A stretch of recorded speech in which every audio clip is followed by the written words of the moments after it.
పాండిచ్చేరి ఒకప్పుడు కాంగ్రెస్ కంచుకోట. ఆ తర్వాత ప్రాంతీయ పార్టీ అయింది. భారతీయ జనతా పార్టీతో కలిసి ప్రభుత్వం ఏర్పాటు చేసింది. ఈ దఫా ఎవరు గెలుస్తారు? బీజేపీ తో కలిసి ఉన్నటువంటి కూటమి గెలుస్తదా? కాంగ్రెస్ గెలుస్తదా చూడాలి. కాంగ్రెస్, డీఎంకే కలిసి చేస్తున్నాయి. వాస్తవంగా 2016, 21లో జరిగిన ఎన్నికల్లో కాంగ్రెస్ పార్టీ 15 స్థానాలు గెలుచుకుంటే, ఏఎన్ఆర్సీ 8 స్థానాలు గెలుచుకుంది. ఏఐడీఎంకే 4 గెలుచుకుంది. డీఎంకే 2, ఇతరులు 1 గెలుచుకున్నారు. అదే 2021కి వచ్చేటప్పటికి కాంగ్రెస్ పార్టీ కేవలం 2 సీట్లకు పరిమితం అయితే, ఏఐఎన్ఆర్సీ వచ్చేటప్పటికి ఏకంగా 10 గెలుచుకుంది. బీజేపీ 6 గెలుచుకుంది. వీళ్ళిద్దరూ కలిసి ప్రభుత్వం ఏర్పాటు చేశారు. టోటల్‌గా 30, అక్కడ 16 వస్తే సరిపోతుంది.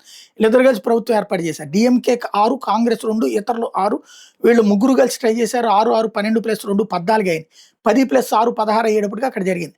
ఈ ట్రిప్ ఎన్నికల్లో మళ్ళీ పోటీ చేయబోతున్నటువంటి నేపథ్యంలో, పొత్తులు కుదిరిపోయినటువంటి నేపథ్యంలో 16, 14 పోటీ చేస్తున్నారు. 16 ఏమో ఏఐఎన్ఆర్సీ, 14 ఏమో బీజేపీ పోటీ చేస్తున్నారు.